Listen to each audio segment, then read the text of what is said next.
그리스도를 사랑하는 제자 여러분을 주님의 이름으로 축복합니다. 그리스도를 동경하는 제자 그동제 여러분, 여러분들의 영혼과 삶에 하나님의 은혜와 평강이 넘치기를 축복합니다. 지난 나눔에서는 성령의 은사 방언에 대해서 살펴봤습니다. 방언에서 우리가 잊지 말아야 할 것은 성경의 권위입니다. 이것과 관련하여서 해석에 여러 관점이 있음을 우리가 나눴었죠. 특히 방언은 질서가 중요합니다. 교회에서 통역이 있어야만 회중에서 방언을 할 수 있다라는 것을 말씀으로 확인했습니다. 아울러 방언을 통해서 받은 감동을 하나님의 계시라고 주장할 때는 큰 문제가 발생함을 나눴었죠. 오직 하나님의 말씀은 성경 66권 기록된 말씀으로 완성되었다. 이것을 우리가 강조했습니다. 방언을 하다 혹 받은 감동이 있으면 거기에는 항상 오류의 가능성이 있다. 이것을 인정해야 된다는 것이 지난 나눔의 키포인트였습니다. 오늘은 예언의 은사에 대해서 나누겠습니다. 이 부분도 방언 못지않게 중요하고 여러 논쟁들이 있어요. 항상 우리가 은사에서 잊지 말아야 할 내용은 제가 누차 강조하지만 오류의 가능성과 질서입니다. 기록된 성경을 완성된 하나님의 말씀으로 인정하고 이 예언의 은사를 다뤄야만이 오류와 혼돈을 바로잡을 수 있습니다. 자, 그러면 예언의 은사에 대해서 한번 시작해 볼까요? 성령의 은사 예언 첫 번째는 관점입니다. 또 관점 먼저 시작하죠. 분명 사도 바울은 고린도전서 14장 1절에서 사랑을 추구하며 신령한 것들을 삼아되 특별히 예언을 하려고 하라라고 말합니다. 그런데 과연 이 예언은 도대체 어떤 것이냐는 거죠. 이에 대해서 두 가지 관점이 있습니다. 첫째는 완성된 성경 말씀을 해석하여 선포하는 설교가 예언이다라고 보는 견해입니다. 이 성경 말씀 해석 사역을 신약 성경에서 말하는 예언으로 해석하죠. 당연히 이 관점은 강단의 말씀 사역이 굉장히 중요합니다. 당연히 성경 말씀을 해석하기 때문에 설교를 하나님의 말씀으로 성도들은 인정하고 받아들이죠. 다른 관점은 예언은 미래를 말하는 은사로 보는 견해입니다. 이분들은 하나님께 예언의 은사를 받아서 미래의 사건을 말할 수 있다고 봅니다. 그럼 예언의 은사를 가진 분이 하신 말을 과연 하나님의 말씀의 권위로 인정하느냐의 문제가 대두되죠. 당연히 은사를 받은 분들은 하나님의 말씀이라고 말합니다. 그렇다면 앞에서 예언을 설교로 해석하는 입장과 충돌을 일으키겠죠. 왜냐하면 하나님의 말씀은 기록된 성경 66권으로 완성되었는데 또 예언하는 분들이 말씀이라고 하면 다른 성경이 나타날 가능성이 열려버리는 거잖아요.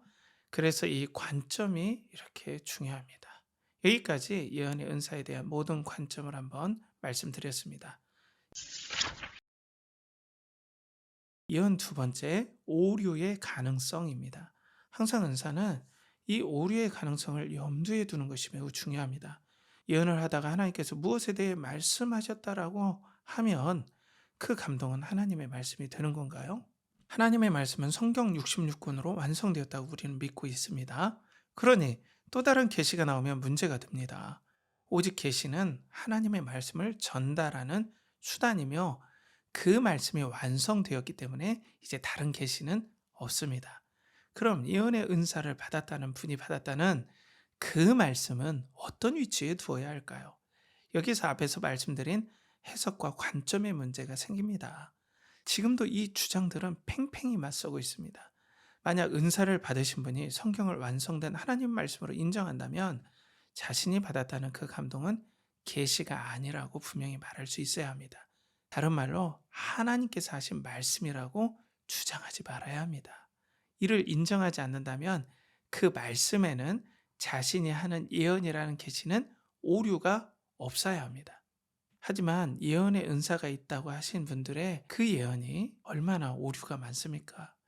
미국의 대표적인 예언 사역자라고 말하는 신디 제이콥스는 자신들이 예언이라고 말하는 것들 중에 40% 정도밖에 맞지 않는다. 이것도 예언을 전문적으로 하는 사역자들에 한해서 말입니다.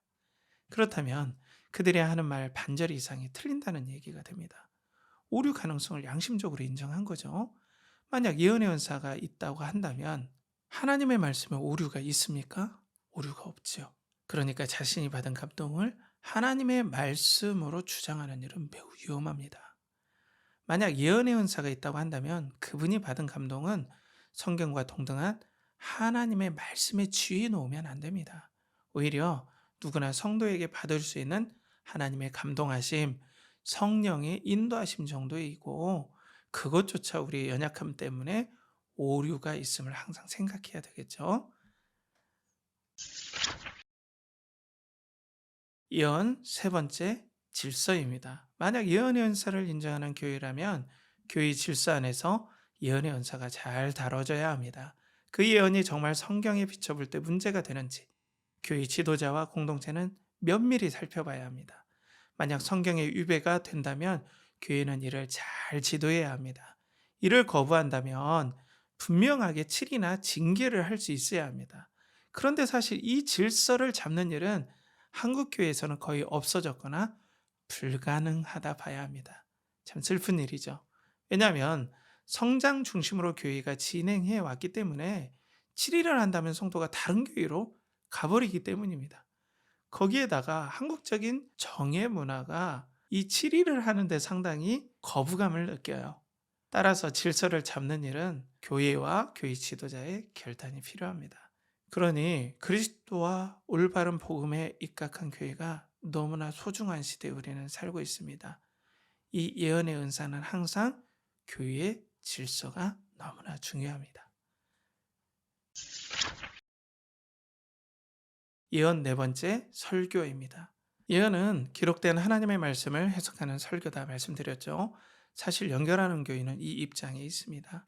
그렇다면 이 설교 사역에는 오류가 없을까요? 당연히 설교에도 오류가 있습니다. 혹 오류가 발견된다면 교회 공동체 안에서 이를 건강하게 풀어갈 수 있어야 합니다. 그러니 덮어놓고 주의 종 목사가 말하니 아멘 하라고 강요했던 신앙 흐름은 다시 진지하게 생각해야 되겠죠. 당연히 설교자는 이것 때문에 더욱 겸손해야 합니다. 말씀 해석에 더 깊은 노력과 주의를 기울여야 하겠죠. 이제 성도님들은 궁금하면 목사님보다 인터넷 검색을 하는 시대입니다. 분명한 객관적인 팩트나 분명한 해석이 아니라면 신뢰를 얻을 수가 없습니다. 반면 성도는 여전히 기록된 성경 말씀을 해석하여 성도들에게 전해주는 교회 지도자를 사랑으로 세워주고 인정해야 합니다. 그렇기 때문에 교리 교육이 매우 중요합니다. 신앙 교리를 잘 교육받은 성도님이 계시다면 교회는 매우 큰 힘을 얻게 됩니다. 하나님 말씀을 벗어난 설교를 미연에 차단하는 건강한 장치가 되기 때문입니다. 설교자의 경우도 그렇죠. 하나님의 말씀을 해석할 건강한 교리를 공유한다면 성경 해석의 오류를 최소화하는 데 큰 도움이 됩니다. 또 그 지식을 공유하기 때문에 성경을 통해 더욱 분명하게 권면과 경계와 위로와 책망을 할 수 있습니다. 이런 말씀 사역이 예언이라는 입장에 저는 동의합니다. 하지만 이 말씀 사역에도 오류가 있고 이 오류를 교회 공동체가 바로잡으면서 기록된 성경을 해석하는 예언의 은사가 더욱더 풍성하게 하여서 성도들이 그리스도를 동경하는 데 귀한 도구가 되어야 합니다. 예언 다섯 번째, 예언의 은사의 모범적 사용입니다. 물론 설교가 예언의 은사라고 저는 확신합니다. 하지만 여전히 성령께서는 성도들의 삶에 역사하십니다. 기도할 때 어떤 일을 감동하시고 인도하십니다. 앞으로 일어날 일에 대해서 감동하셔서 기도하게 하십니다. 조심스럽지만 사실 저도 그런 감동을 많이 받았고 기적적이다 할 정도로 정말 놀라운 하나님의 인도하심과 감동하심을 많이 경험해 봤습니다.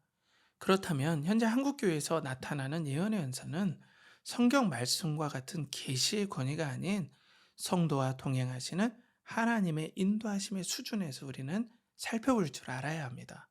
만약 예언의 은사를 받았다고 하는 분이 기도하다가 다른 성도의 어떤 일들이 감동되어지고 계속 그 메시지가 마음을 사로잡는다면 이것을 다루는 일은 매우 신중해야 합니다. 오히려 시간을 두고 계속 그 받은 감동을 놓고 기도해야 합니다. 그런 감동을 기도 제목으로 삼는 일은 성령의 감동을 잘 사용하는 좋은 예라 생각합니다. 이것을 감동을 받았다고 바로 얘기하거나 또 교회 지도자에게나 다른 분들에게 다 얘기한다면 덕을 세우는 일에 상당히 문제가 생깁니다. 이 예언의 은사에 대한 모범적인 사용은 제 개인적인 경험에서 많이 비롯됐습니다. 그것이 목회 현장에서 어떤 문제를 일으키는지, 또 그것이 성도의 덕을 어떻게 세워가는데 역할을 해야 되는지 목회 현장에서 했던 그 경험들을 바탕으로 여러분들과 함께 나눴습니다. 앞으로 우리는 이 예언의 은사에 대해서 교회에서 덕을 세우는 데 필요한 다양한 방법과 지혜를 모아야 하겠습니다. 오늘 나눔을 요약하겠습니다. 예언의 은사 자체를 인정하느냐 안 하느냐의 논쟁이 지금도 진행 중입니다. 하지만 사실 한국교회 내에서 장로교 측에서도 상당히 많은 교회가 예언의 은사를 인정합니다. 왜냐하면 건강한 복음을 인정하는 교회와 신학교와 목회자 가운데서도 이를 깊이 있게 논의하고 있기 때문입니다.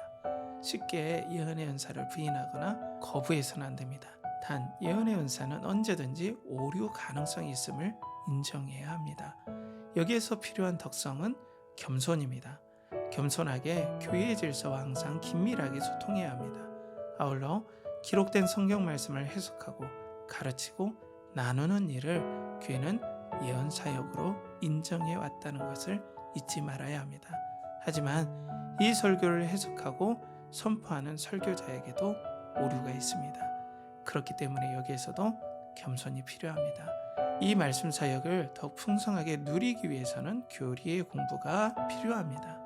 교회 공동체가 교리에 대한 이해가 깊어질수록 설교 사역 곧 예언 사역은 상호 보완되어지며 풍성해질 것입니다. 예언의 감동 그리고 하나님의 인도하심에 대한 감동은 기도의 제목으로 삼고 그 감동한 바의 기도 제목을 계속해서 기도하며 확인해 가는 것이 덕을 세우는데 매우 중요한 사례가 되겠습니다.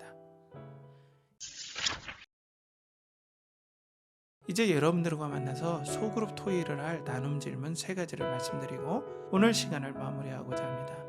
첫 번째, 예언의 은사에 대해 2가지 관점은 무엇인가요? 두 번째, 은사를 다룰 때 항상 염두에 두고 있어야 할 2가지 기준은 무엇인가요? 세 번째, 설교를 왜 예언 사역이라고 말하고 있나요? 네 번째, 교회에서 예언 사역이 풍성해지기 위해 여러분들이 할 수 있는 일은 무엇인가요? 앞으로도 그리스도를 동경하는 제자 여러분들의 영혼과 삶이 그리스도로 충만해지기를 축복합니다. 이후 소그룹 나눔에서 뵙겠습니다. 그리스도를 동경하고 그리스도를 연결하라. 샬롬.